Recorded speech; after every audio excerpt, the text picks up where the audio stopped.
Buenas tardes. Bienvenidos y bienvenidas a la Biblioteca de Castilla-La Mancha y gracias una vez más por asistir a una nueva sesión del ciclo Maridajes Cuánticos que la Biblioteca de Castilla-La Mancha organiza en colaboración con Ciencia a la Carta y que, como siempre, ya conocen, va a ser interpretado en lengua de signos por Ana María Manzano.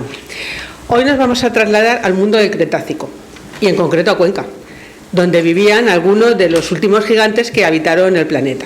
Allí vamos a encontrar el yacimiento paleontológico de las Ollas, en el que apareció Pepito, un Concavenator corcovatus del Cretácico inferior, con 125 millones de años, y también al yacimiento de Lo Hueco, del Cretácico superior, donde por el momento han aparecido dos titanosaurios registrados como propios.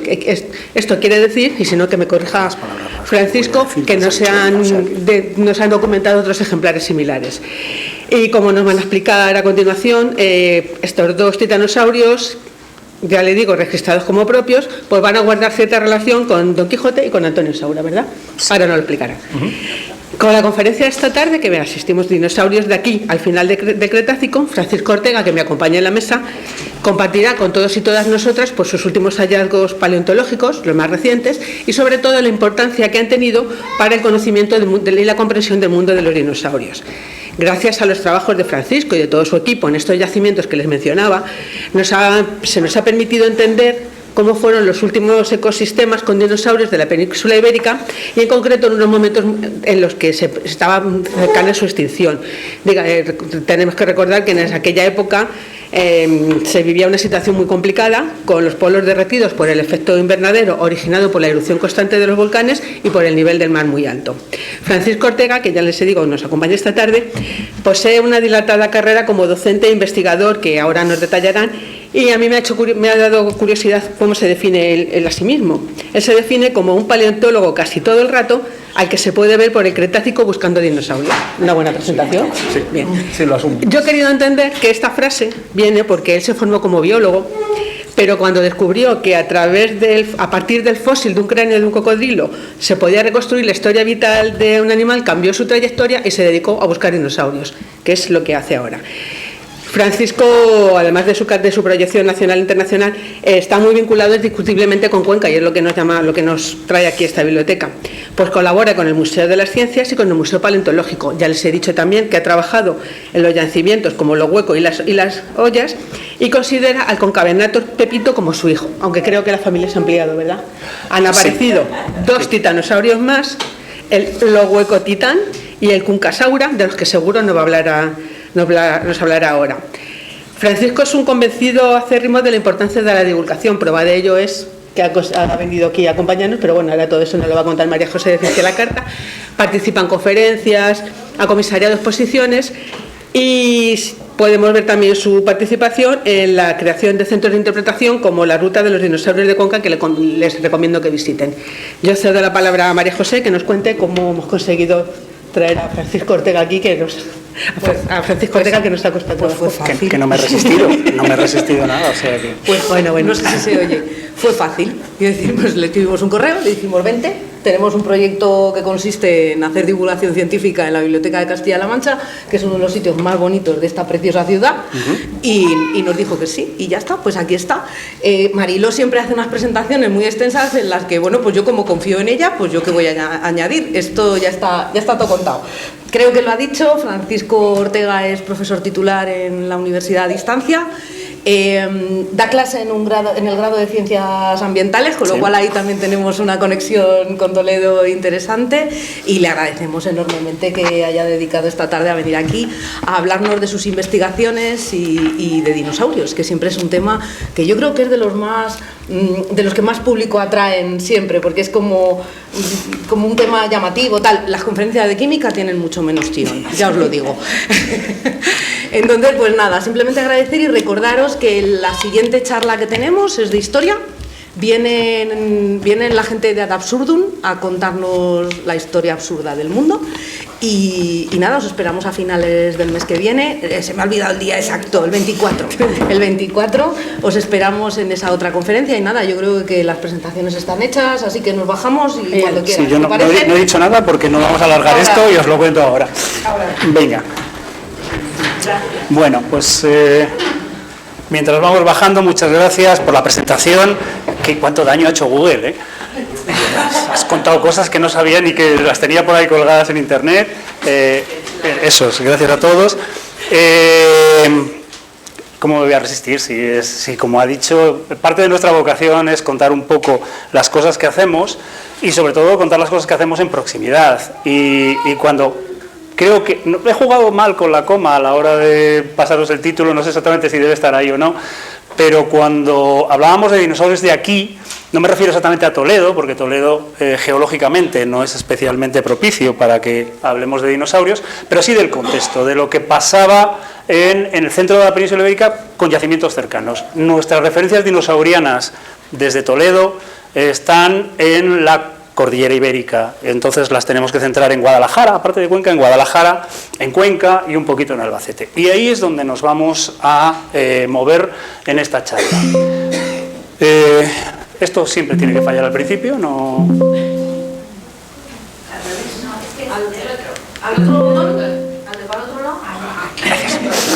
Ay, era más fácil de lo que yo pensaba. Bueno, siempre empiezo disculpándome por muchas cosas. Bueno, primero me disculpo contigo porque supongo que haremos alguna cosa rara a lo largo de la charla, pero hay una tendencia cada vez que proponemos que vamos a dar una charla de dinosaurios a tomar la parte más social, más popular de los dinosaurios y creer que esto va a ser un festival de referencias al discurso fantástico, a las películas de dinosaurios, a las referencias para críos.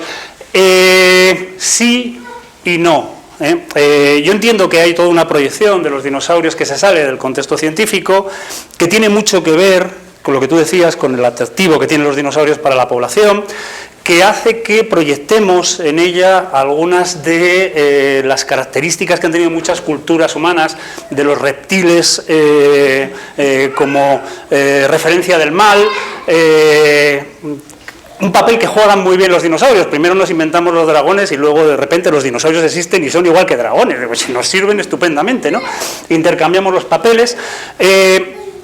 Todo bien, pero los dinosaurios tienen una característica que los diferencian claramente de los dragones sin entrar en otras componentes, que es que los dinosaurios existieron de verdad y representan una parte de la historia de la vida en el planeta que nosotros intentamos desentrañar con herramientas científicas, desde el punto de vista científico, como cualquier otra disciplina, en este caso no puedo decir histórica, pero como cualquier otra disciplina que intenta contar lo que ha ocurrido en el tiempo.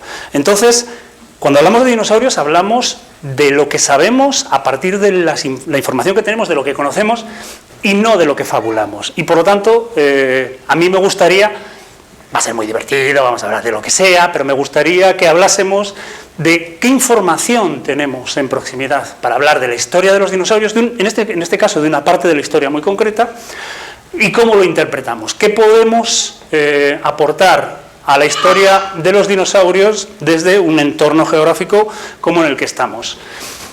De todas formas, si queremos empezar con una explosión y con rayos y todo esto, pues tenemos una preciosa referencia en la extinción de estos animales.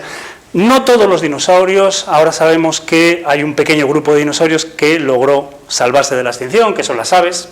No las habíamos reconocido como dinosaurios hasta hace relativamente poco, pero son dinosaurios. Bueno, las aves son dinosaurios como nosotros somos mamíferos, somos un grupo concreto, con características concretas, muy diferentes del resto de los grupos de dinosaurios que existieron y que todo el resto desapareció hace 66 millones de años asociados a el impacto de un meteorito de enormes dimensiones en la Tierra, en frente de las costas de lo que hoy sería México.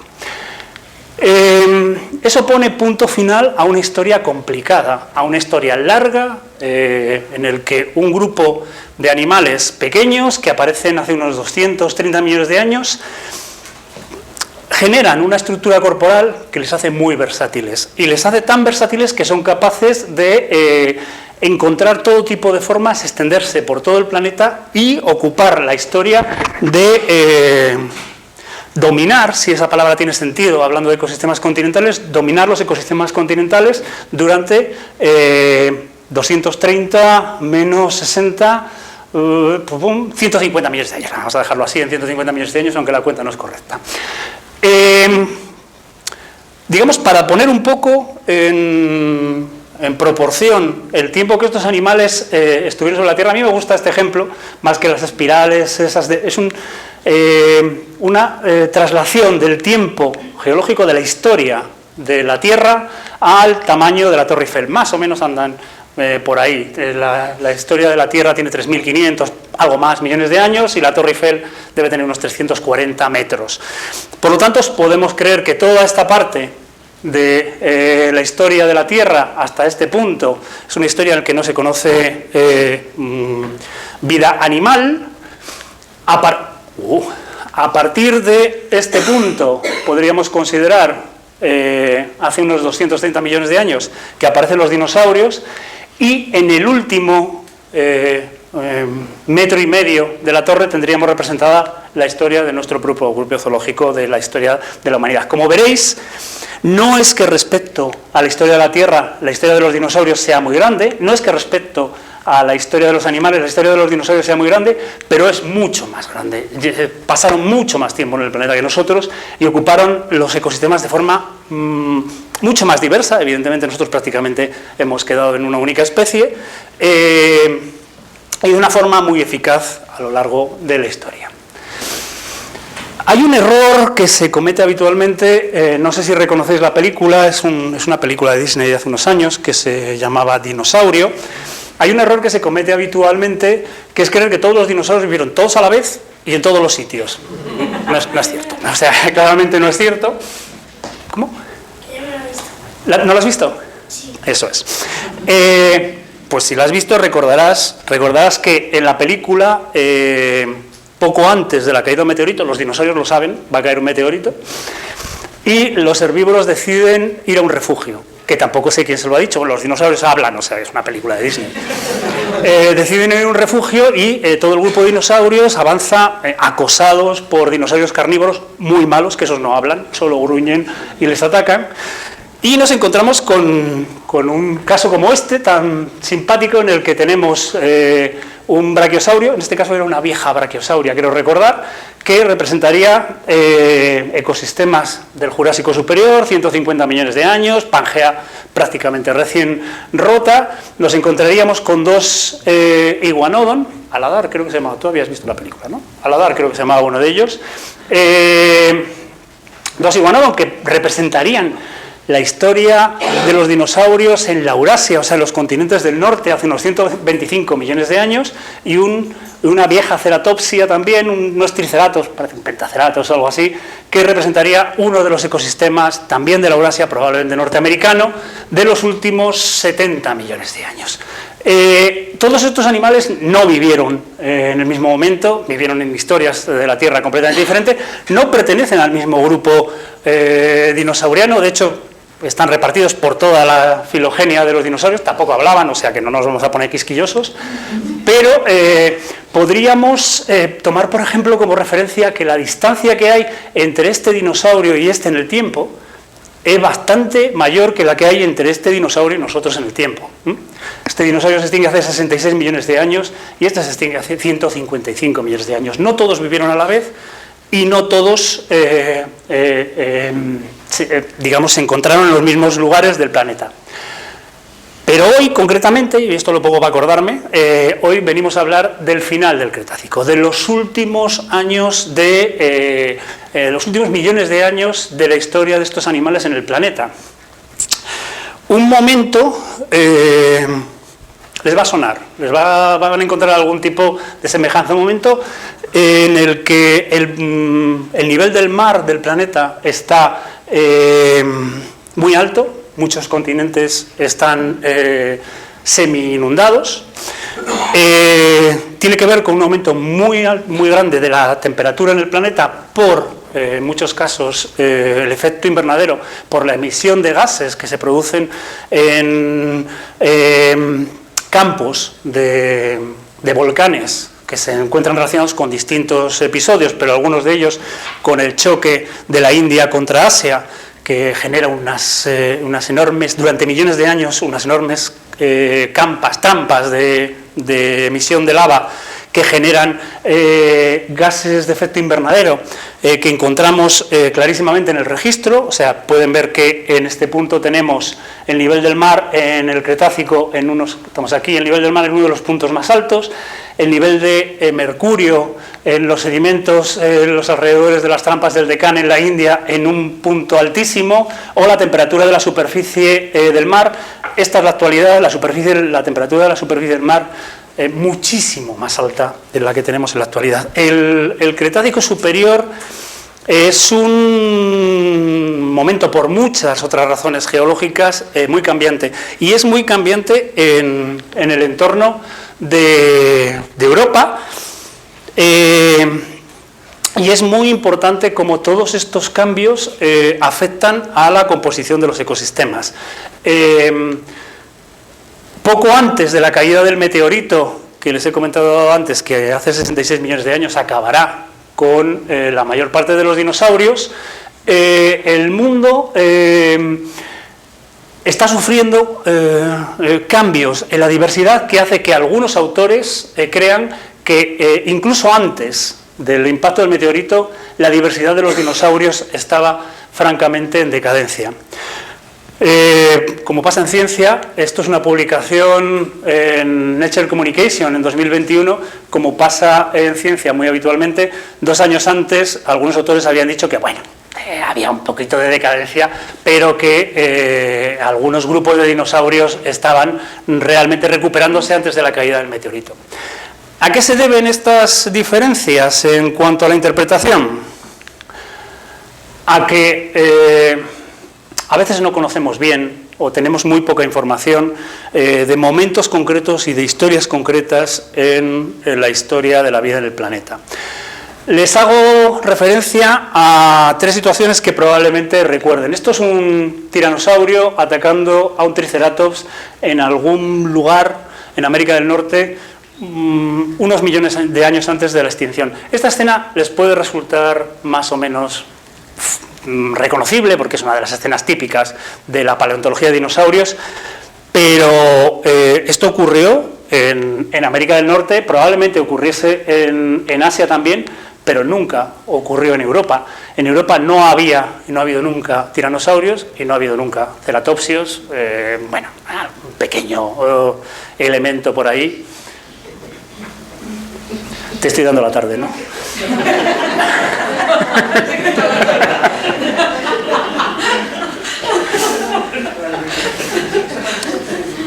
Lo siento.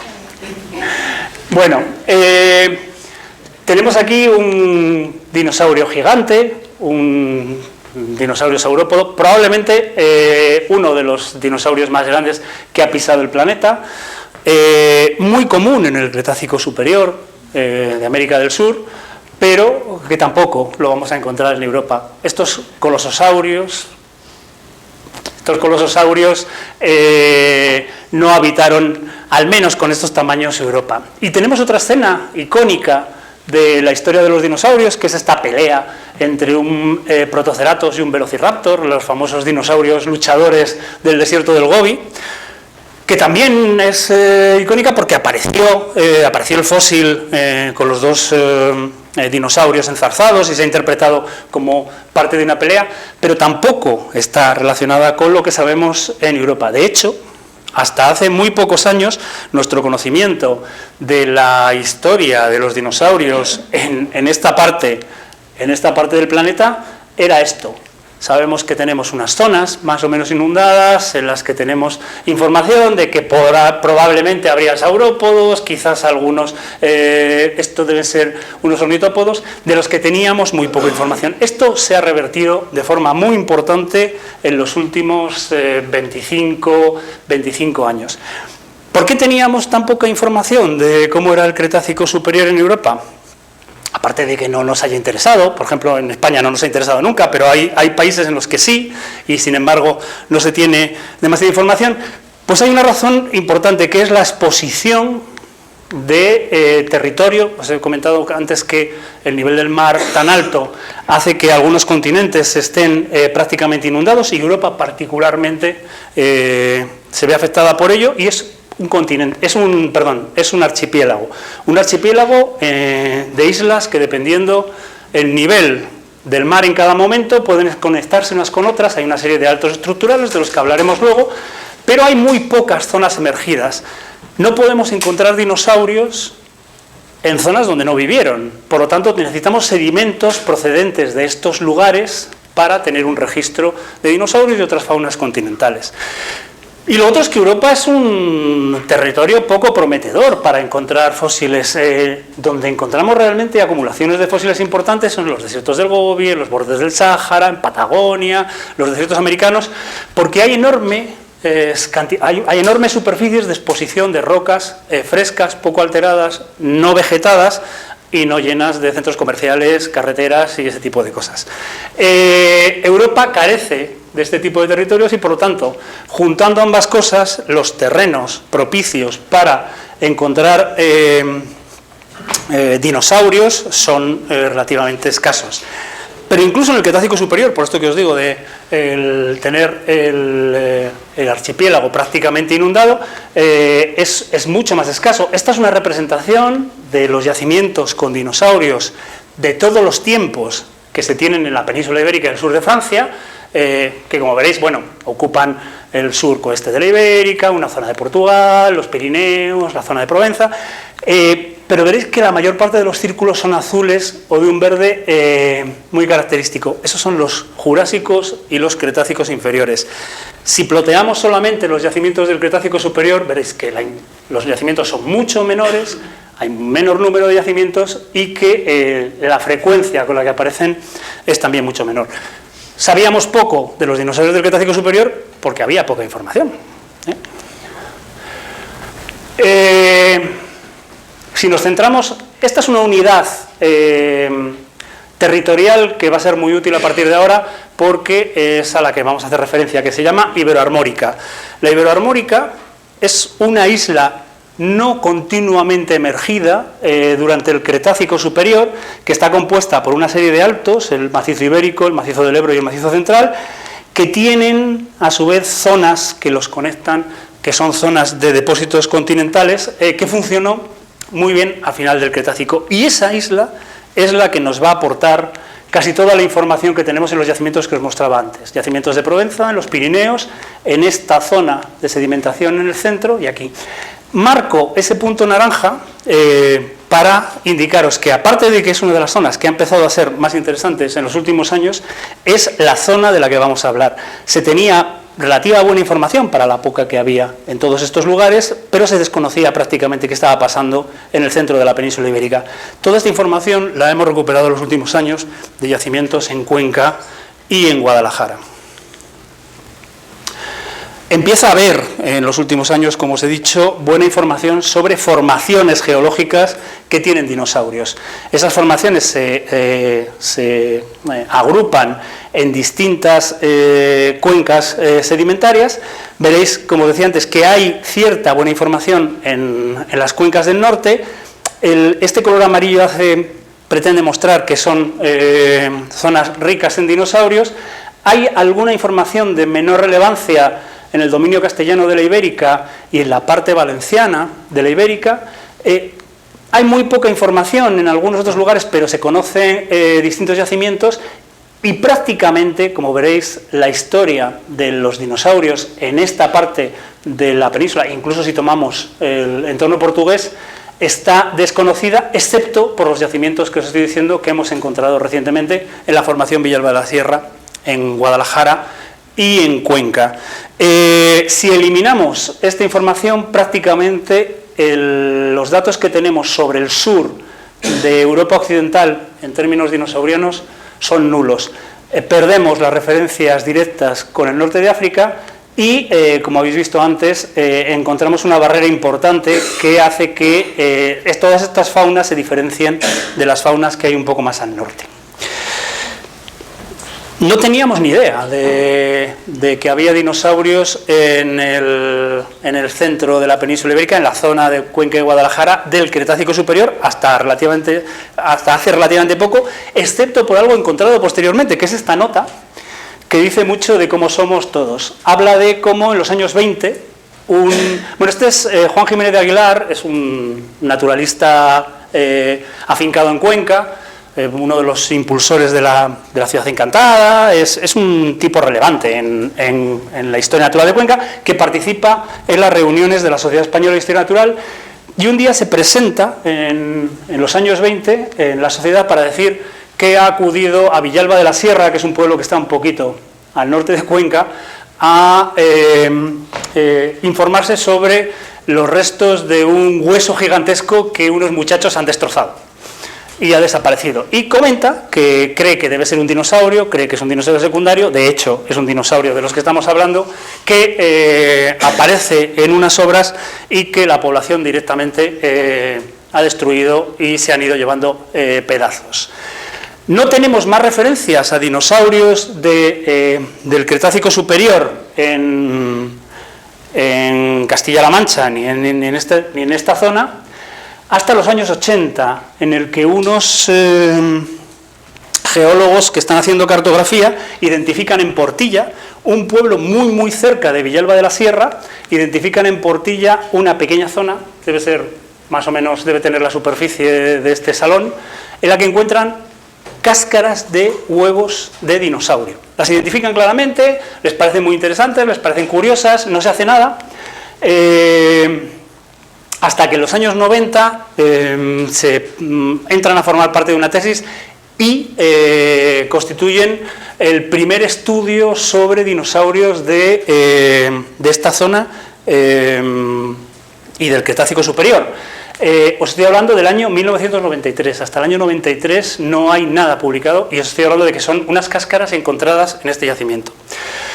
Unos cuantos años después, las obras del AVE, Madrid-Levante, van a hacer un falso túnel a la salida de Cuenca y al empezar la excavación se encuentran en un pueblo que se llama Fuentes, en la zona de Lo Hueco, se encuentran con una acumulación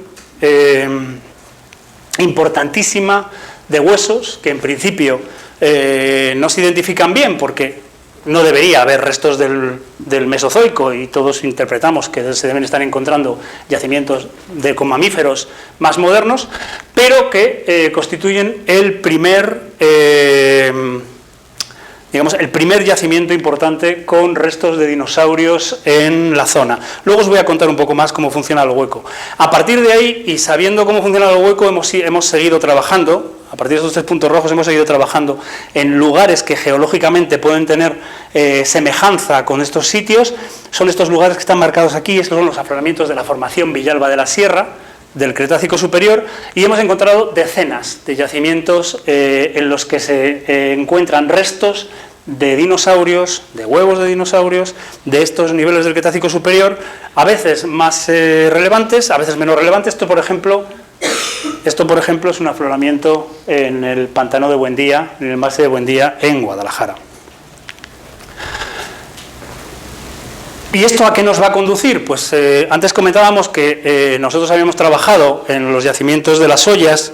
Los yacimientos de las Ollas son yacimientos también muy característicos, muy relevantes a nivel ya mundial, en los que se ha conseguido dar una idea más o menos ajustada de cómo eran las faunas con dinosaurios en la península ibérica hace 125 millones de años. Sabíamos que en la península esto era así, esto es un marcador de tiempo, desde el Cretácico inferior al Cretácico superior, aquí tenemos el momento de la extinción de los dinosaurios.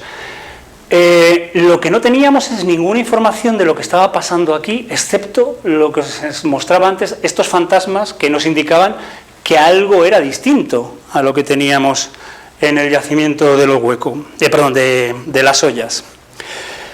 Y el principio de todo el proceso, como os he comentado también antes, es las obras, la instalación de las vías del ferrocarril en Lo Hueco, en las proximidades del pueblo de Fuentes. De nuevo, las obras aparecen sin ninguna atención a las cuestiones paleontológicas. La declaración de impacto ambiental no señala que allí haya ningún riesgo de encontrar ningún resto paleontológico. Sí que indican que hay que hacer un seguimiento arqueológico, y la arqueóloga que está haciendo el seguimiento en un punto concreto identifica que empiezan a aparecer restos que ella, claro, identifica claramente como no propios suyos, más relacionados con la paleontología. Se pone en contacto con el Museo de las Ciencias de Castilla-La Mancha y se hace una evaluación de lo que está apareciendo, en principio sorprendente, en aquel momento. Lo que tenemos en el yacimiento del Hueco esta es la trinchera del ferrocarril, estos niveles grises son los niveles que están llenos de huesos, en los niveles rojos que hay por encima también aparecen restos óseos.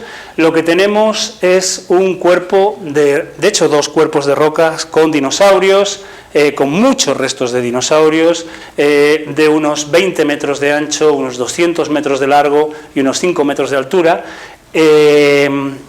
que están impidiendo que se instalen las vías del AVE. Se llega a un acuerdo para extraer todo ese material y se organiza una de las una de las campañas para obtener restos de dinosaurios más grandes que se han hecho en la península ibérica a lo largo de la historia. Digo más grandes por no echar carreras, pero probablemente la más grande, ¿no? Durante 6 meses se prospecta, controla, excava toda la traza del ferrocarril, extrayendo y documentando todo lo que aparece, y nos encontramos con que en muchos momentos empiezan a aparecer restos de dinosaurios más o menos articulados. Esto es, bueno, el cuello y parte de la columna de ellos, distribuidos en toda la traza del ferrocarril. Hablamos de un Cretácico superior en el que en Europa no existen restos articulados de estos animales. En Europa encontramos, en Europa y en España, encontramos materiales aislados, una vértebra, un cacho de un hueso, otro cacho de otro hueso, en yacimientos que muchas veces no son fáciles de relacionar unos con otros, y en una única traza del ferrocarril nos encontramos decenas de animales que son estudiables. Se monta toda una infraestructura de trabajo para poder extraer la información en las mejores condiciones posibles, y a finales de 2009 el ferrocarril pasa sin ningún problema ya por lo que antes iba a ser un falso túnel y ahora es una trinchera. El yacimiento queda aquí, y toda la información que se extrae, la documental por una parte y la que está contenida en los fósiles, pasa a almacenarse en una nave en la que se puede empezar a estudiar qué tenemos y qué nos enseña eso de cómo eran las faunas del Cretácico superior en Europa. La historia es esta. Lo Hueco es la evidencia de un ecosistema con dinosaurios en el margen sur de la isla iberoarmoricana hace unos 75 millones de años. No teníamos información adecuada sobre qué es lo que estaba pasando, y de repente nos ofrecen un festín de información, un festín de material.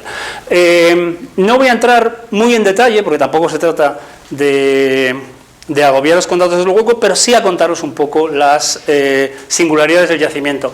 En Lo Hueco hemos podido ver de forma muy clara cómo era la cobertura vegetal de todos estos humedales en el Cretácico superior, ya muy cercanos al momento de la extinción de los dinosaurios. Hemos podido reconocer, por ejemplo, que los primeros humedales con tifas, nunca sé cómo se llaman las tifas, plumeros, espadañas, con espadañas que están instalados en península ibérica, aparecen en este momento, al menos lo registramos por primera vez en este momento, y en estos ecosistemas hay toda una colección de dinosaurios viviendo con ellos.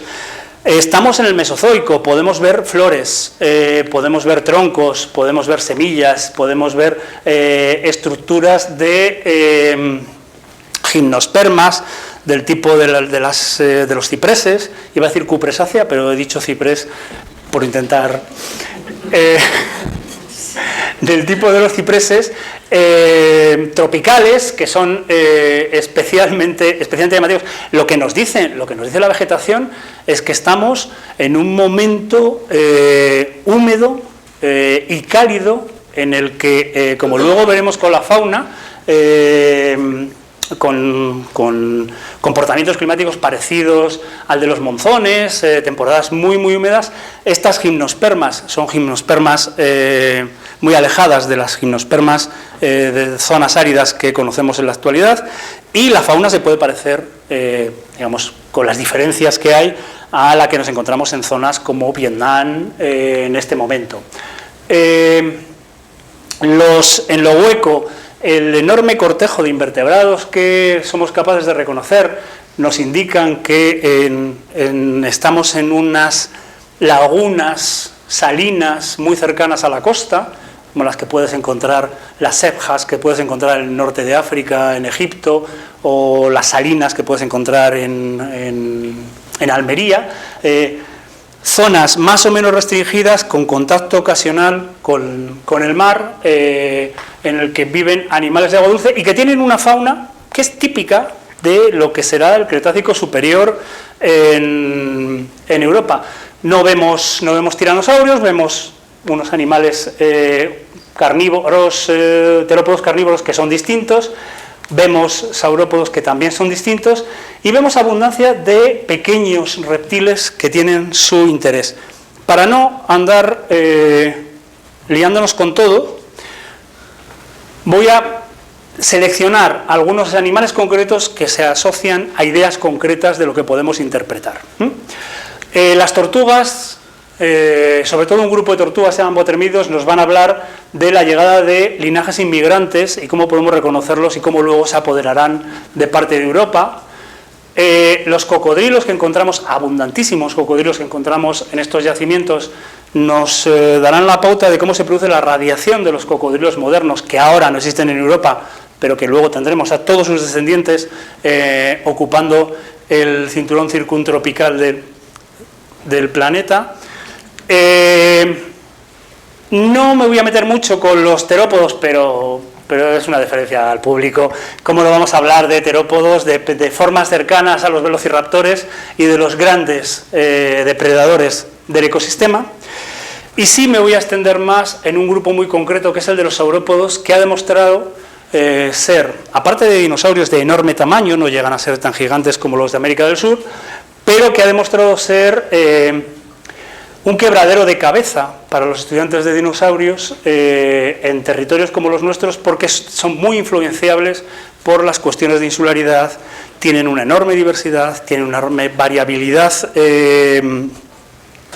morfológica y tienen una enorme capacidad de repartirse el nicho de forma que son capaces de vivir simultáneamente en los mismos sitios. Un poco lo que ocurre con las gacelas en este momento en algunos ecosistemas africanos. Lo que pasa es que estamos hablando de bichos de 25 metros que vivirían en rebaños. Bueno, pues entonces contamos un poco cómo van estas historias de forma rápida, porque luego si queréis nos paramos en lo que os parezca.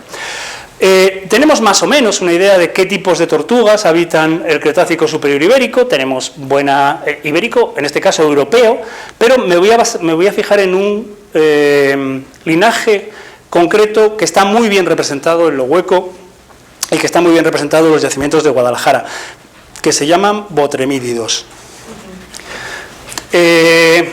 Los botremídidos no existen en Europa hasta el Cretácico superior. Es un grupo que luego también se extingue, pero no existen en Europa, y los identificamos por primera vez en un yacimiento de la Nacional 2, en la provincia de Guadalajara, en el pueblo de Algora, justo detrás de la gasolinera.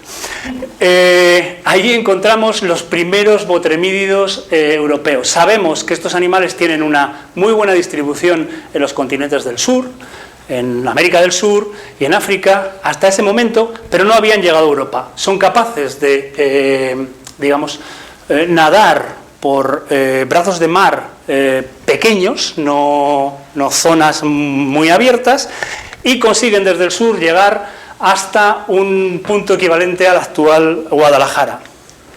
Poco después, en lo hueco y en pollos, encontraremos que este linaje, que ha ocupado completamente toda Europa, está muy diversificado y son las tortugas más abundantes que hay en el registro europeo. Son muy abundantes y se habían ido determinando en los distintos yacimientos como se había entendido de la mejor forma posible. Lo hueco nos ha dado la oportunidad, el material con tortugas más o menos completas del yacimiento del hueco nos ha dado la oportunidad de ordenar de alguna forma, al menos los de la península ibérica. Hemos reestructurado los géneros y las especies de botremídeos que hay en la península ibérica a partir de lo que sabemos del material de lo hueco, y eso nos ha dado también un criterio para seguirles a lo largo de la historia y ver cómo se han distribuido por los distintos territorios durante el Cretácico. Con los cocodrilos nos pasaría algo parecido. Hay muchísimos cocodrilos en el Cretácico superior europeo, muy raros. Hay cocodrilos carnívoros de pequeño tamaño, hay cocodrilos que parecen prácticamente lagartijas, hay formas de este estilo que son muy abundantes en las zonas costeras, pero sobre todo lo más abundante es este grupo, alodaposúquidos. Los alodaposúquidos, bueno, aquí me he adelantado porque muchos de estos son de lo hueco. Los alodaposúquidos se conocían mal, y aquí voy a sangrar yo por mi propia herida. En los años 90 yo ya estaba implicado en el estudio de los cocodrilos del Cretácico superior, y decidimos que con lo que teníamos, que era esto, éramos capaces de interpretarlo. Los cocodrilos que tenemos en Europa son estos, son formas ya modernas, están emparentadas con los cocodrilos del Nilo y con los alligator de Florida, y se distribuyen así. Las formas cercanas a los alligator se distribuyen en Europa, las formas cercanas a los cocodrilos se distribuyen en América del Sur, y de ahí, después del Cretácico, se extinguen y se distribuyen por los continentes para llegar a su posición actual. Era mentira. Teníamos muy poca información y no conseguimos interpretarlo correctamente. Lo que sabemos, esto es un cocodrilo de lo hueco, este es otro, que hay dos formas muy típicas de cocodrilos en lo hueco. Los dos son alodaposúquidos, los dos están relacionados con la evolución temprana de los cocodrilos modernos, pero ninguno de los dos son cocodrilos modernos. Lo que son es el grupo hermano. Estos que veis aquí en rojo son los cocodrilos modernos, los grupos de gaviales, alligator de Florida y cocodrilos del Nilo, son el grupo hermano de todos los cocodrilos modernos. Digamos que son aquellos que nos dan la pauta para identificar las características que dan lugar al único grupo de cocodrilos que ha sido capaz de llegar hasta nuestros días. Y eso lo hemos logrado recolocar a partir de la buenísima colección de restos que nos ha aportado el yacimiento de lo hueco. Pero además nos ha permitido reestructurar lo que sabíamos de los cocodrilos que había en esas islas. Yo les he contado la milonga que pensábamos a finales de los 90, no tenía nada que ver, y lo que somos capaces es de entender que estos animales son muy buenos marcadores de la distribución de las islas en el archipiélago del Cretácico superior. No son capaces, como las tortugas que les mostraba, de cruzar estas pequeñas zonas inundadas, y por lo tanto permanecen especiándose en las islas en las que les ha tocado vivir, y podemos seguir su historia evolutiva, distribuirlos en su historia evolutiva, y que esta historia evolutiva también nos dé una idea de cómo es la historia de las islas en las que habitaban. A partir de la filogenia de unos cocodrilos que se conocen con cierta precisión, podemos también distribuir o intentar entender cómo era la distribución de las islas en un archipiélago del pasado. Les comentaba lo de los terópodos. Los dinosaurios carnívoros, vale, los tiranosaurios, todos estos, los espinosaurios. Bien, los tiranosaurios son animales del Cretácico superior norteamericano. Los espinosaurios están en la península ibérica, pero los vamos a encontrar en el Cretácico inferior, los encontramos fuera de la península, y aquí los animales que van a predominar en términos de terópodos son grandes depredadores de un grupo muy primitivo, que se llaman abelisaurios, y pequeños dinosaurios terópodos muy derivados, muy cercanos a las aves, que están muy cerca de los famosos velociraptores de Spielberg. Aquí, por lo menos, encontramos una referencia. No les voy a dar mucha guerra con estos, porque además todavía están prácticamente sin publicar, pero se conocía muy poco de los dinosaurios, de los abelisaurios europeos. Se sabe que eran grandes, se sabe que debían tener alguna relación con... El grupo más cercano con el que encontramos que tiene relación es un grupo que vive en Madagascar, que son los majungasaurinos, y prácticamente no se conocía nada hasta la aparición de este animal en unas obras en una carretera en el sur de Francia. Esto es el único abelisaurio que se conoce bien en el registro europeo, se llama Arcovenator, y nosotros tenemos nuestro propio Arcovenator, tanto a partir de material de lo hueco como a partir de material de pollos. Probablemente la mejor colección de restos de abelisaurios que hay en este momento en Europa sea esta colección que procede de los yacimientos de la formación Villalba de la Sierra, de Guadalajara y de Cuenca. En un par de años se lo encontrarán en el periódico. Recuerden esto, cuando tenga tiempo acabaré de describirlo, pero todavía ando un poco pillado. Bueno, nos pasa lo mismo con los pequeños dinosaurios cercanos a las aves. Son muy complicados. Sabemos que en Europa hay distintos grupos representados. Este sería un dromeosaurio estándar. No sé si les llama la atención, pero los velociraptores de Spielberg realmente deben tener esta pinta cuando se reconstruyen con información moderna. O sea, serían formas muy emparentadas con las aves. Y se me está quedando vieja porque la gente está encontrando más material, pero yo ponía esta imagen de... Esto es prácticamente todo... Hace 15 años, esto es prácticamente todo lo que se conoce de dinosaurios terópodos de esta historia en Europa. Eran material sobre todo del sur de Francia y teníamos 4 restos. En Villalba de la Sierra sabemos que la situación es muy compleja. Se la contaré también en otro momento, pero lo que sabemos es que tenemos al menos 5 tipos de dinosaurios de estas características. Están muy bien representados, no tenemos ejemplares completos, pero sí tenemos buenas colecciones de restos. Sabemos que hay algunas formas aún desconocidas en Europa que están relacionadas con animales de América del Sur, y sabemos que tenemos velociraptorinos, primos de los velociraptor de Spielberg, dromeosaurinos, formas relacionadas con estos animales en América del Norte, y que tenemos aves gigantes que ocuparon también un espacio importante en estos últimos ecosistemas. Pero quizás el grupo estrella de lo que hemos encontrado en lo hueco, el que más información nos ha facilitado y sobre el que más nos sorprendió encontrar tanta información, fue el de los saurópodos gigantes. Aquí cito a piecito ya por hacer una referencia.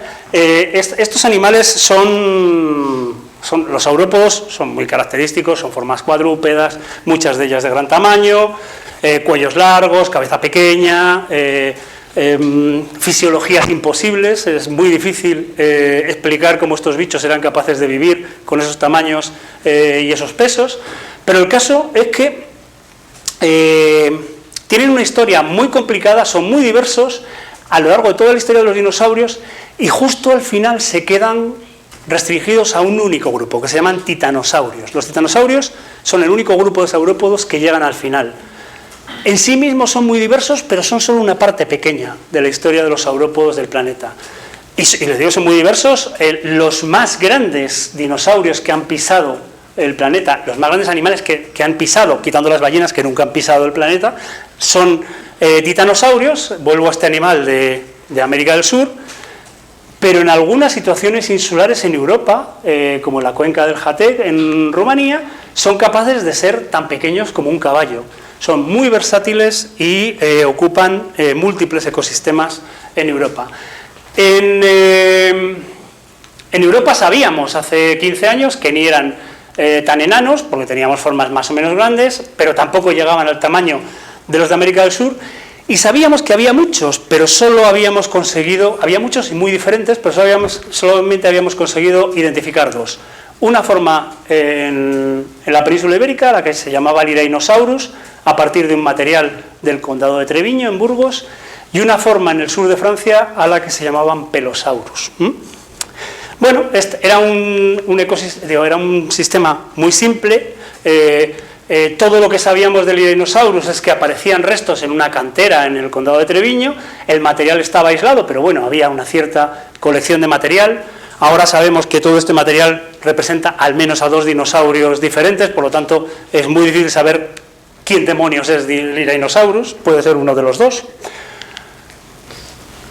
Y con esa información nos metemos en la excavación de lo hueco y empezamos a encontrar restos articulados de este tipo de animales. Este fue el primero, está ya descrito, pero en la trinchera del ferrocarril comienzan a aparecer esqueletos de estos animales con cierta frecuencia, que además nos dan información que nos llama mucho la atención. Por ejemplo, no tenemos Liranosaurus. En Cuenca no hay Liranosaurus. Y lo que sabemos desde el principio es que hay una distribución bimodal. Encontramos 2 tipos de dinosaurios clarísimamente. Hay 2 tipos de dientes, hay 2 tipos de extremidades, incluso tenemos algunos cráneos. Bueno, nosotros los paleontólogos para esto tenemos mucha moral. Llamamos cráneo a esto, que realmente es una parte muy pequeña, que es la que aloja el cerebro, pero tenemos 2 partes posteriores, 2 basicráneos de estos animales, y también son completamente diferentes. Por lo tanto, sabemos que al menos hay 2, pero hay también muchas variaciones internas. Nos ponemos a hacer, tenemos información suficiente como para hacer estadística, nos ponemos a hacer estadística con las medidas de los huesos apendiculares y encontramos con que hay múltiples poblaciones que se superponen a veces y a veces no, y que dan un contexto muy complejo. Incluso cuando analizamos una estructura que conocemos bien, encontramos muchas colas de estos animales. La cola es una estructura muy robusta y por lo tanto podemos encontrarla con más facilidad en algunos yacimientos. Encontramos que hay al menos, o nos parece, 5 morfotipos de colas. No sabemos, son 5 especies diferentes, pero sabemos que hay al menos 5 morfotipos de colas. Con lo que, bueno, nos empezamos a trabajar con ellos y encontramos con que el primero, antes hablábamos en la introducción, el primero que logramos identificar es el Huecotitán pandafilandi. Es un ejemplar, como veis, que tiene muchas... esto para un paleontólogo, y hablando de un animal de 20 metros, es estar muy completo. Tenemos mucha información de este animal. Por hacer referencia, nos ha dado por llamar... Tenemos ya una batería de nombres del Quijote. Hemos decidido llamar a estos bichos...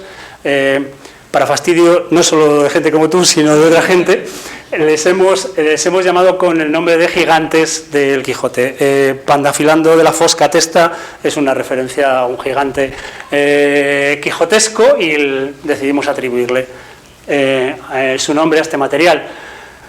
Un segundo ejemplar que también aparece muy completo en el yacimiento es este, que no tiene nada que ver ni con Liranosaurus, ni con el Huecotitán, que se parecía un poco al Liranosaurus, y que nos ha permitido establecer que hay un linaje que procede probablemente de Asia, establecido en la península ibérica, que desconocíamos completamente, al que hemos llamado Cuncasaura pintiquiniestra.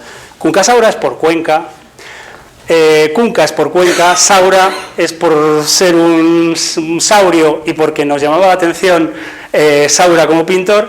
Y Pintiquiniestra es también una giganta que aparece citada de forma un poco extraña, pero aparece citada en el Quijote. De hecho, ya sé que no importa, pero no aparece citada directamente en el Quijote, sino que en el Quijote se dice que aparece citada en un libro de caballerías de la Amadís de Gaula, por ser preciso en la referencia a Pintiquiniestra.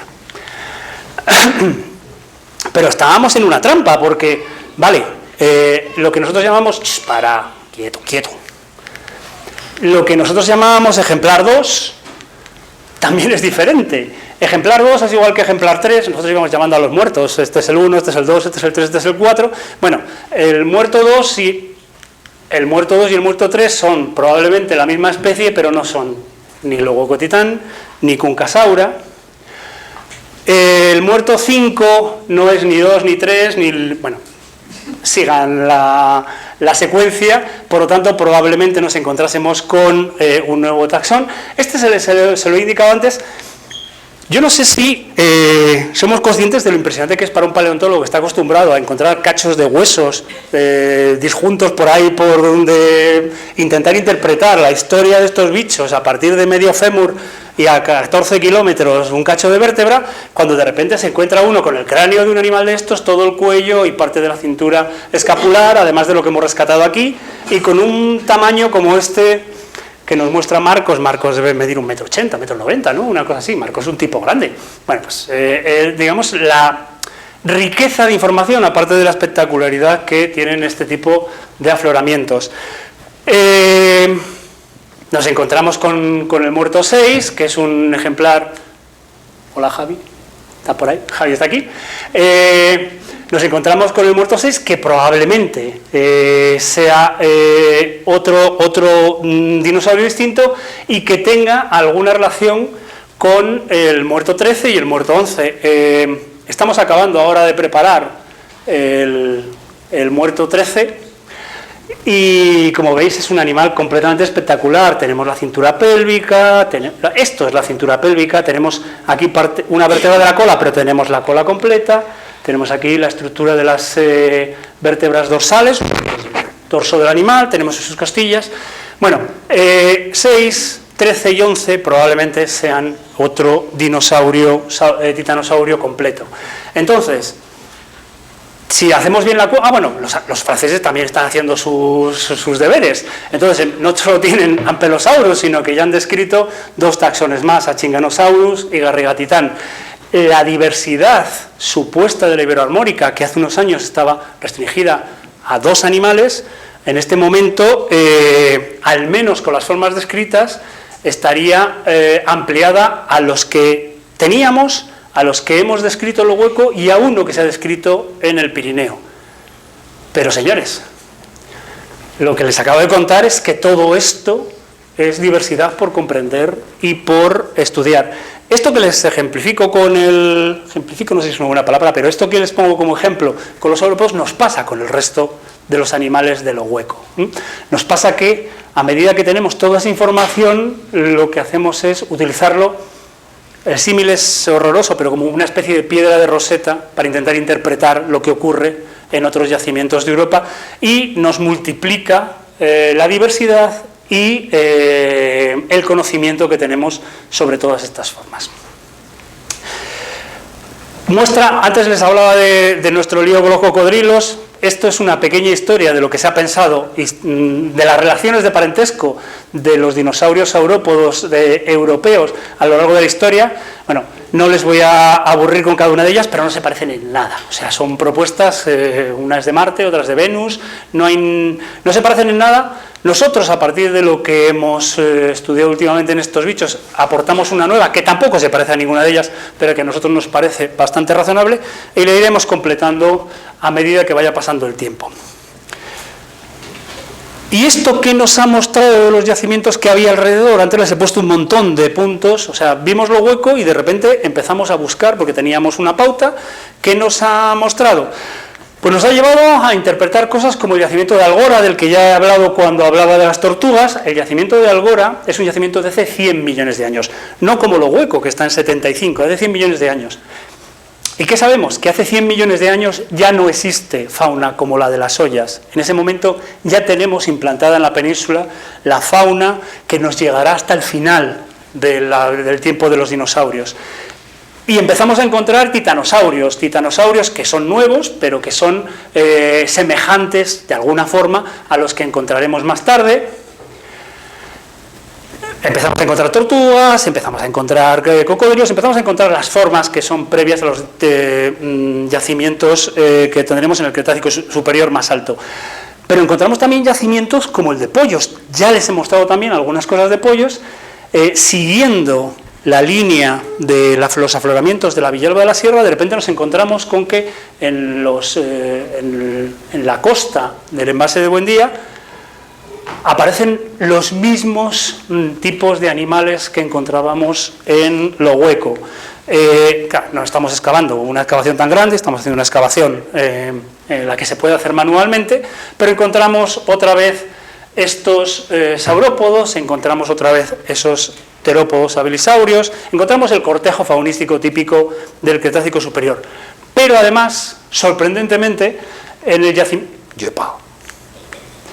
yacimiento lo que vemos es una importante presencia de restos de huevos de dinosaurio. Al principio empezamos a encontrar restos de cáscaras aisladas. Cuando las cáscaras aparecen ordenadas porque la erosión nos corta un huevo concreto, tiene mucha mejor pinta, e incluso uno 2, 3, 4, 5, encontramos puestas asociadas de estos animales. Empezamos a ver la biología de estos animales, no solo sus huesos, no solo las relaciones que tienen de parentesco, sino empezamos a ver cómo se comportan y qué hacen.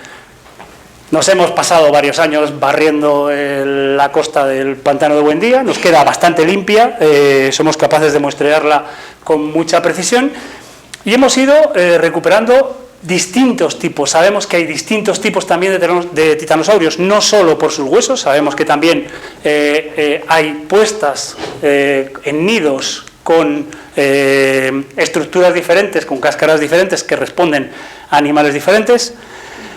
Y en este momento uno de los objetivos más importantes es, hemos retirado ya decenas de huevos, muchos asociados en puestas. Uno de los objetivos importantes es intentar ver si encontramos el productor de cada uno de los huevos para relacionarlo. Sabemos que son huevos, sabemos que hay titanosaurios en los alrededores, sabemos que en el único yacimiento en el que se han encontrado embriones dentro de los huevos, que es un yacimiento argentino que se llama Aucamahuida, lo que hay dentro de este tipo de huevos son titanosaurios, pero todavía eso está por demostrar en la formación Villalba de la Sierra, así que seguimos trabajando con ellos. Lo que sí sabemos, aparte de todo esto que les he contado, es que en algún momento, mire, esta es una línea de tiempo. Este es un nivel de yeso que nos marca el principio del yacimiento, el tiempo avanza hacia allí. Los puntos rojos señalan las capas en las que hemos encontrado cáscaras, los puntos verdes señalan las capas en las que hemos encontrado puestas, o sea, huevos más o menos asociados.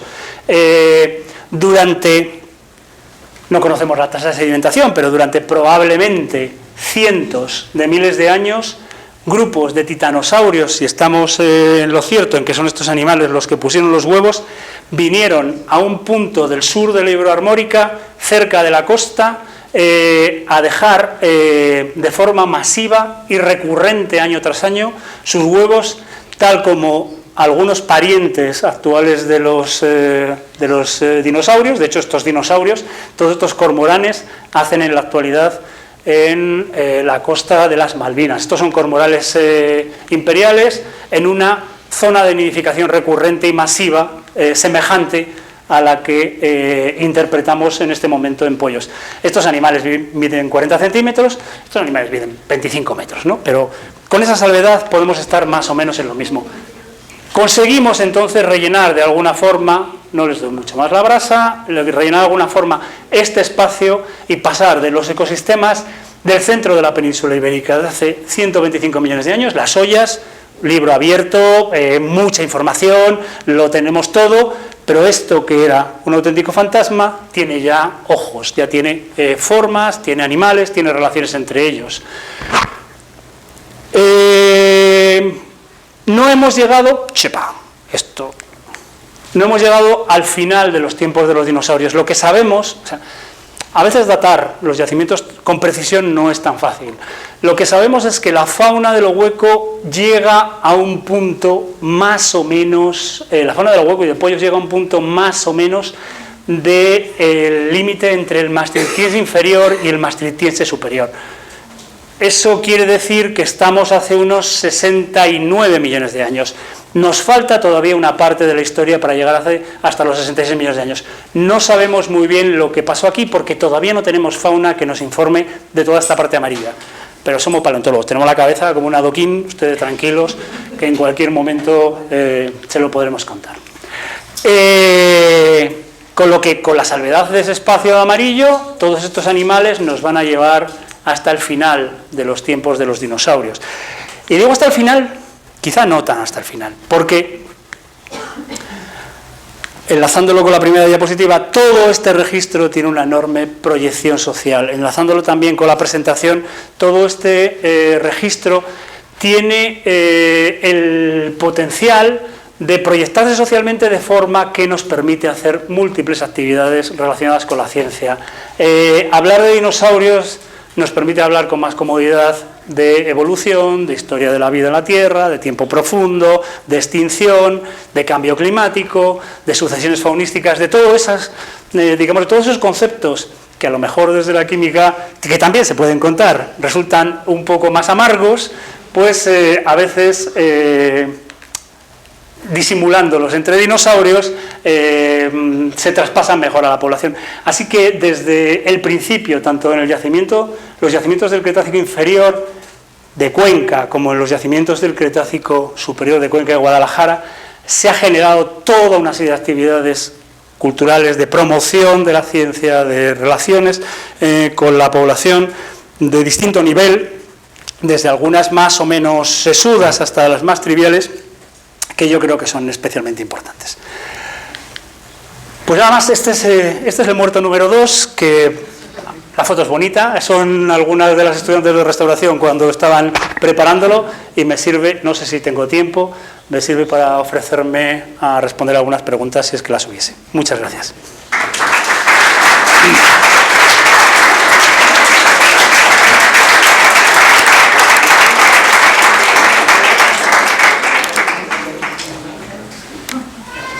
Bueno, pues cuando queráis, Juanjo. Has dicho en un momento dado que lo normal es encontrar restos, ¿no?, de dinosaurios. Sí. Pero aquí en Cuenca lo que tenéis son ejemplares casi, no voy a decir completos, pero... En términos de paleontólogo de vertebrados del Cretácico, muy completos. ¿Y eso por qué puede ser debido? En el caso de los yacimientos de aquí.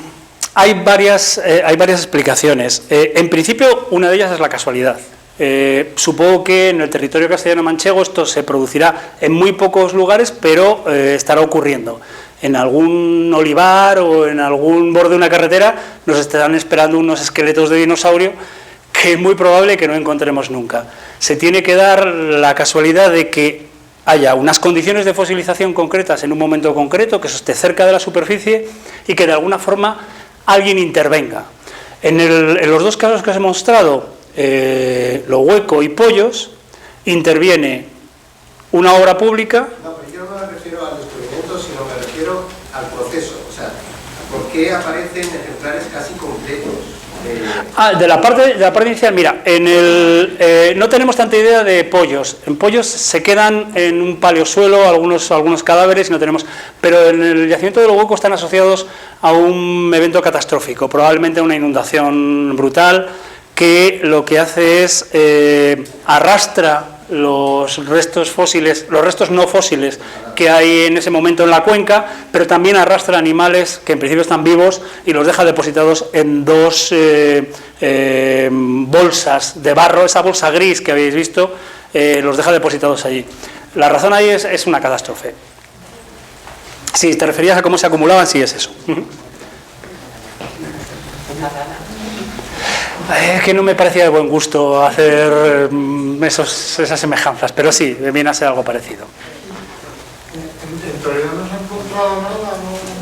Es que para encontrar un registro concreto necesitas que estén aflorando en la superficie sedimentos que se depositasen en el momento en el que vivía la fauna que te quieres encontrar y que además se dicen las condiciones de que esa fauna se incorporase a la roca.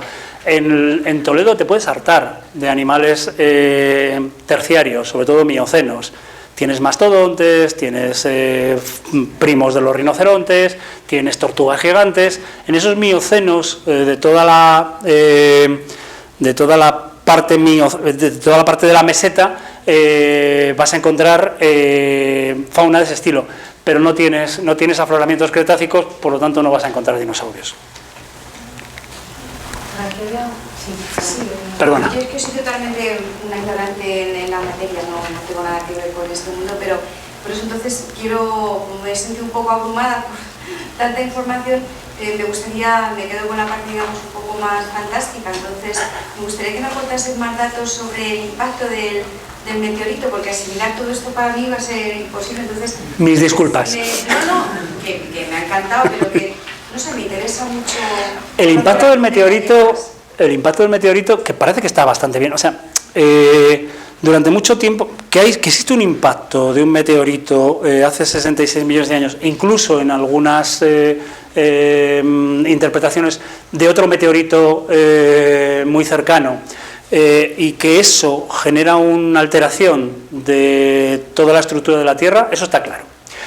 Que eso fuese la razón de la extinción, no solo de los dinosaurios, sino de otras muchas especies que se extinguen hace 66 millones de años, se ha estado poniendo en duda durante mucho tiempo y parece que el consenso ahora es que sí, que fue así. Que aunque todavía quedan algunas cositas por explicar, sobre todo con fauna marina, que hay algunos que no se ven afectados y hay que explicar por qué no se ven afectados, estamos en un momento muy inestable del planeta.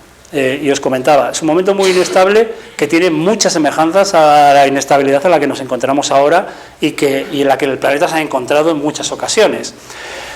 En ese momento hay un evento que hace que el planeta no se pueda recuperar. Digamos que va más allá del punto de resiliencia de los ecosistemas, y en este caso a nivel mundial.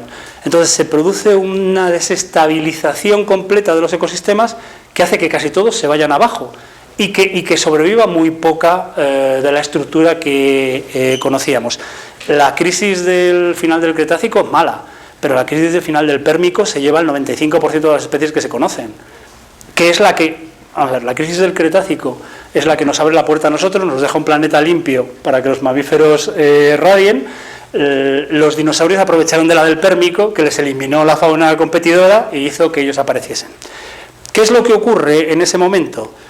Un meteorito de aproximadamente, bueno, no voy a dar datos porque se discute, pero de unos cuantos kilómetros choca con el planeta y genera, primero, la misma estructura que una bomba, una onda de choque que digamos elimina la flora y la fauna, la biota, en muchos cientos de kilómetros a la redonda, que contamina los océanos, que hace que cambie la dinámica de los océanos y se rompan las cadenas tróficas, que ponga en suspensión una enorme cantidad de cerizas que haga que se genere un efecto invernadero, tape la radiación del Sol y que esa dure unos cuantos cientos de años.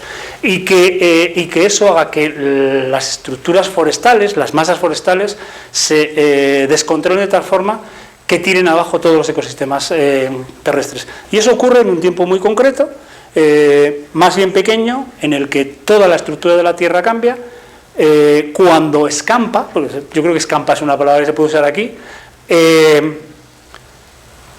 las cadenas ecológicas están interrumpidas, los animales que ocupan posiciones concretas en esas cadenas no son capaces de seguir funcionando como funcionaban, y se han generado toda una serie de nichos ecológicos nuevos, y hay otros tantos que están abandonados que pueden ser ocupados por las formas que estén en ese momento en mejores condiciones para hacerlo. Es una concatenación, digamos, de efectos. Sí, sí, es... Claro, lo que no entendemos, pensamos que fue algo instantáneo.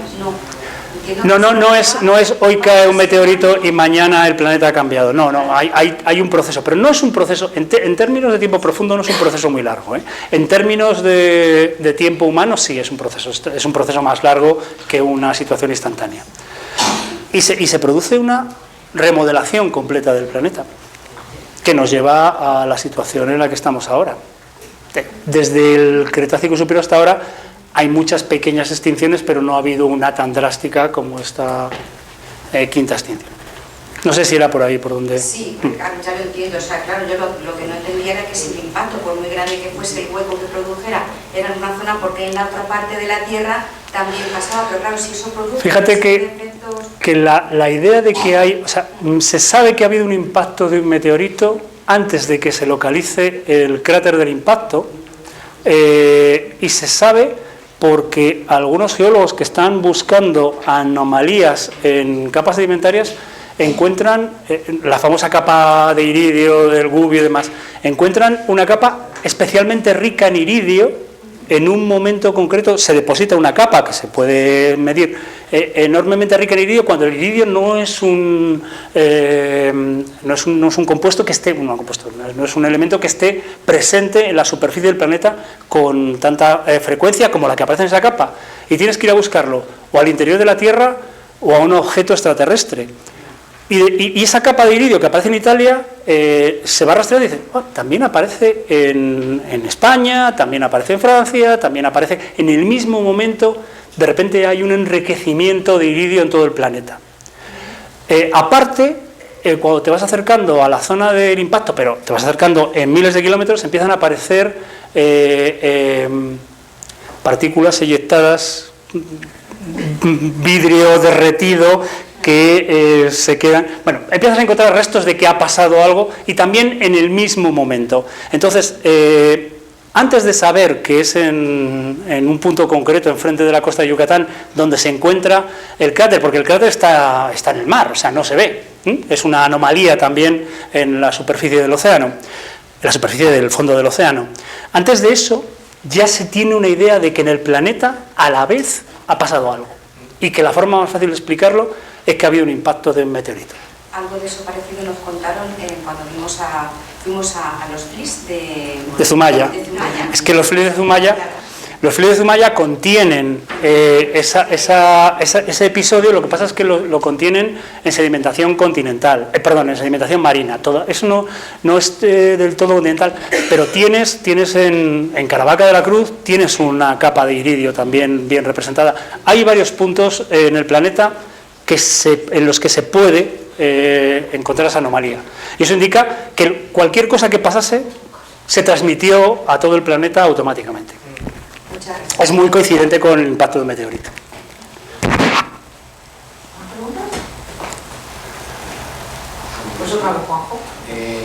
Hay una cosa que me llama mucho la atención y es que yo animo a todo el mundo a ir a Cuenca a visitar el Museo Paleontológico. Lo digo por todos los lados porque es algo increíble.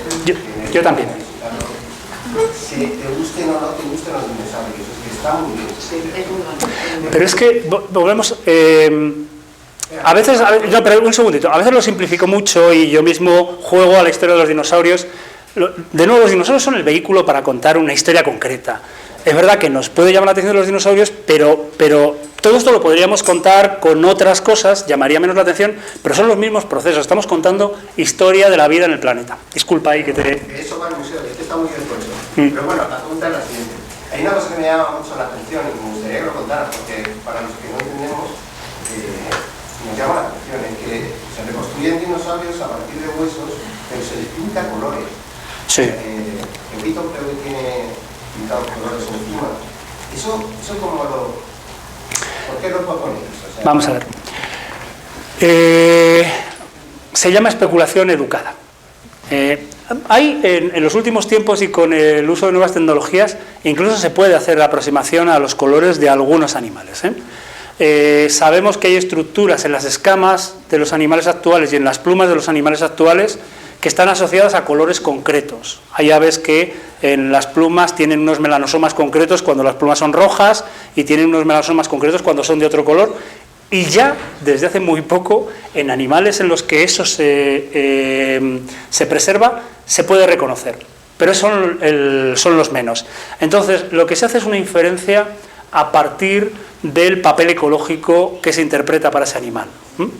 Entonces, tú tienes una estructura familiar, sabes que un pepito o Concavenator corcovatus es una forma relacionada con las aves, sabes que las aves son capaces de tener estructuras coloreadas de muchos colores, sabes que es un dinosaurio carnívoro de un tamaño, que puede tener una actitud en el ecosistema e intentas representar los colores. No es, digamos, una propuesta...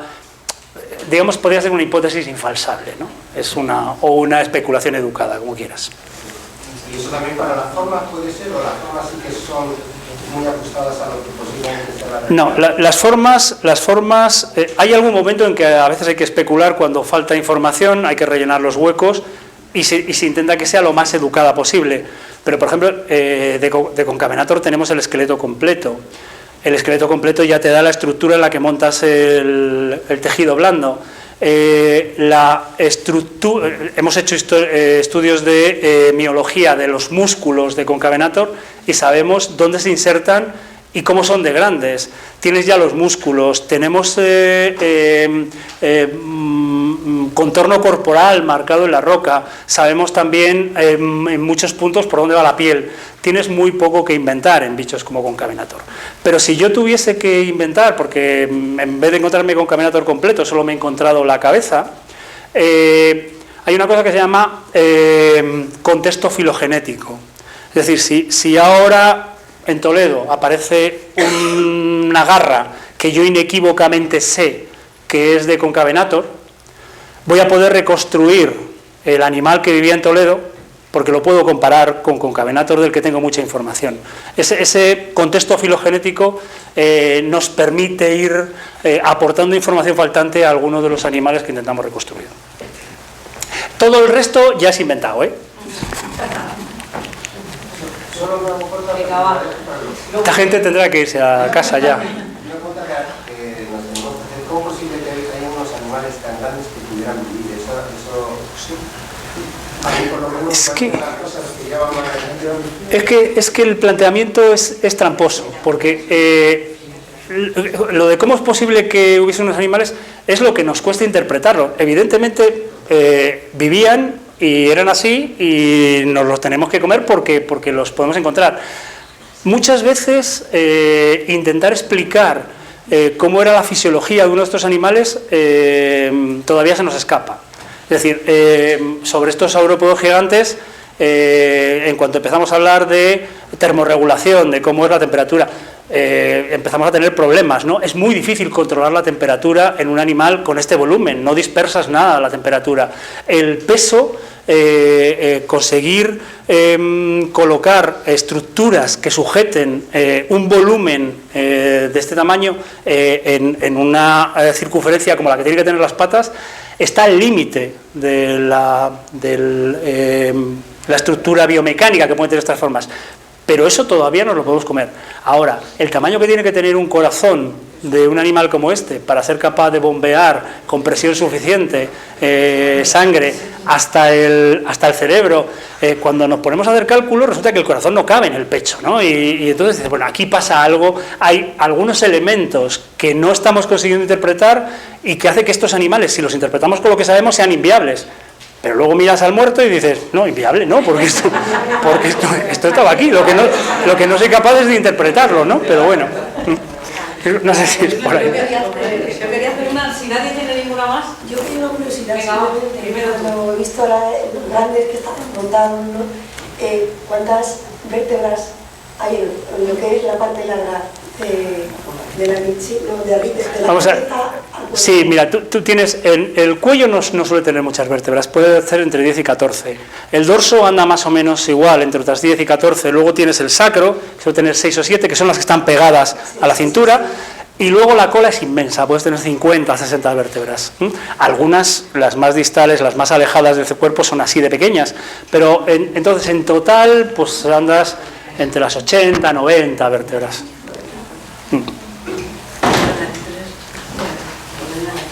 ¿Alguien más? Pues me toca. Dispara. La mía es muy fácil. Muy fácil, no, es simplemente que me llama la atención la enorme dependencia que tenéis de la obra pública. Pero espera. Cierto.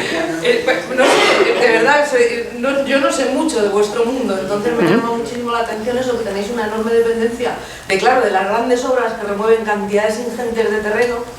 Y claro, eso me lleva a preguntar cómo de lejos estáis de agarrar un dron y pedirle que escanee a profundidades que vosotros esperáis, de encontrar datos que os permitan saber, sin necesidad de remover toda esa cantidad de material, si hay posibilidades de que haya alguno de vuestros muertos, que le llamas tú. ¿Parque Jurásico? ¿No? Ah, el Parque Jurásico lo hace. Simplemente física. No, te quiero decir, sí.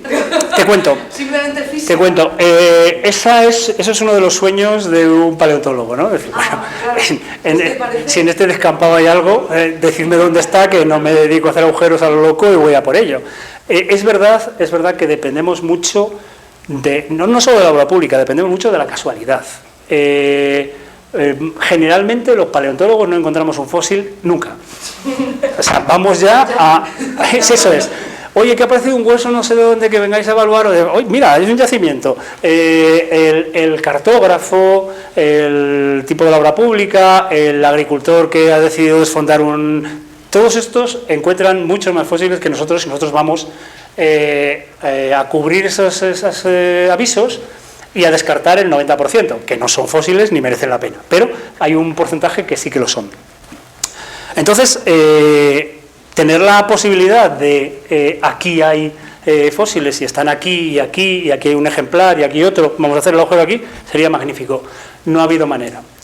Hay muchos intentos. Bueno, lo del dron, sí, tú puedes hacer una... Sí, o sea, lo hacen los arqueólogos, es verdad, pero si tienes una estructura construida, es verdad que eso deja una señal. Pero si tú tienes un cuerpo de roca y a los 10 metros hay un animal enterrado, no hay manera. Nosotros lo hemos intentado de varias formas. Hay una muy clásica que no ha funcionado, pero se utilizó en tiempos, en los 80 o así. Los fósiles funcionan como trampas de radiación. Y entonces durante un tiempo se intentaron encontrar con contadores Geiger. Y funciona. Lo que pasa es que tú no encuentras el fósil que quieres. Tú lo que encuentras es 200 millones de cachejos que acumulan mucha más radiación que el hueso del gran animal. Entonces, los niveles que son ricos en esquirlas, en fragmentos, en cosas pequeñas, dan más información que los otros. Y luego hay más cosas que aumentan la radiación de un terreno que los fósiles, por lo tanto fallas demasiado y no llegas a ninguna historia. Nosotros intentamos hacer eso porque intentamos adivinar si había un fósil aplicando una técnica que habían utilizado en Estados Unidos, que es leer las variaciones en la conducción eléctrica en el suelo. Lo usan mucho los geólogos para ver fracturas, para ver bolsas de agua y tal. Y nos encontramos una vez en un acantilado un resto de un dinosaurio justo en la parte de abajo, 40 metros de acantilado, y una casa en la parte de arriba. Si hacemos un agujero aquí para sacar un bicho y realmente hay un saurópodo aquí, ponemos en riesgo la casa del señor. Antes de poner esto en riesgo, vamos a intentar adivinarlo. Hicimos un trabajo con una gente que hacía eso para geología, a ver si eran capaces de reconocer una anomalía eléctrica, de conducción eléctrica en ese entorno. Las había anomalías que coincidían con el lugar donde nosotros creíamos que había un dinosaurio. Ahora, les preguntabas, ¿y eso es un dinosaurio? Y dice, puede ser una grieta. ¿Y solo una grieta? No, también puede ser una bolsa de agua.